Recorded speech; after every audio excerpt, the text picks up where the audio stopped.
एक छोटा सा गांव था, वहां पर एक आदमी पहाड़ पर पत्थर तोड़ने का काम करता था। उसको अपनी जिंदगी से कोई गिला शिकवा नहीं था। पूरा दिन वो काम करता, मेहनत करता, दिन के एंड में जो थोड़ा बहुत पैसा मिलता वो जा करके अपने परिवार के साथ में थोड़ा सा टाइम स्पेंड करता और चैन से सो जाता। तो एक दिन रोज की तरह वो अपना काम खत्म करके अपने घर की तरफ जा रहा था, तो रास्ते में चलते चलते उसके मन में ख्याल आया कि ये भी कोई जिंदगी है कि सुबह से शाम तक मैं पत्थर तोड़ने का काम करता हूँ और एंड में मेरे को थोड़े से पैसे मिलते हैं, जिसमें मुश्किल से मेरा और मेरे परिवार का गुजारा हो पाता। काश कुछ ऐसा हो जाए कि कहीं से मुझे कोई ऐसी शक्ति मिल जाए कि जो भी मैं चाहता हूँ वो सच हो जाए।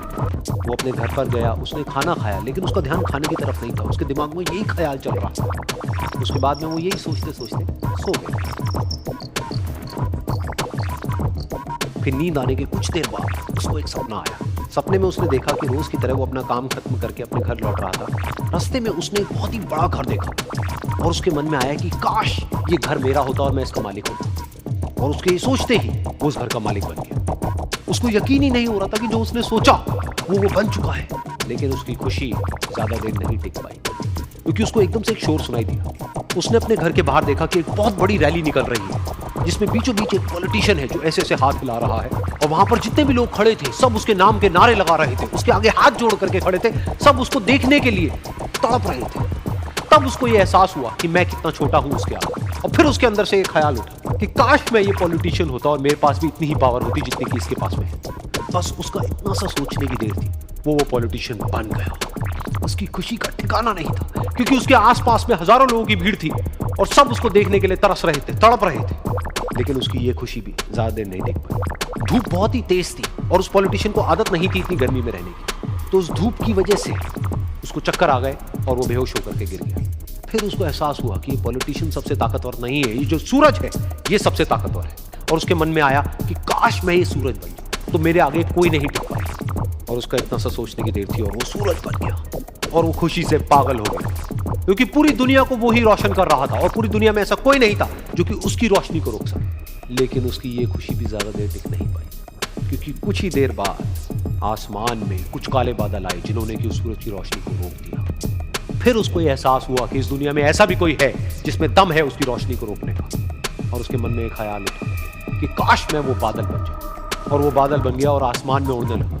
उसको ऐसा लगा कि मैं आसमान में उड़ रहा हूं और अब मैं जहां चाहे वहां जा सकता। लेकिन कुछ देर बाद वहां पर एक बहुत तेज हवा का झोंका आया जो कि उन बादलों को उड़ा करके ले गया। और फिर उसे ये समझ आया कि ये जो बादल है वो सूरज की रोशनी को तो रोक सकते हैं, लेकिन हवा को नहीं रोक सकते। ये हवा उनको बहा करके ले जाती है।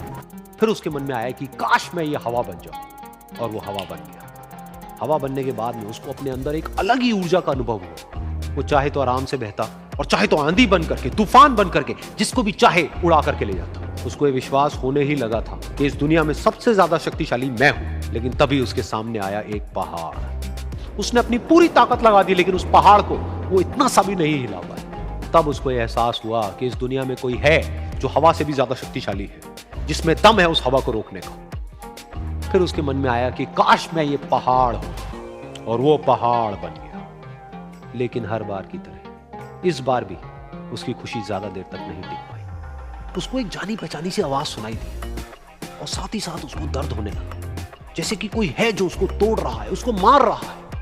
तो दर्द से वो चीखने लगा और उसके मन में आया कि काश मैं वो बन जाऊं जो कि इस पहाड़ को तोड़ने का दम रखता है।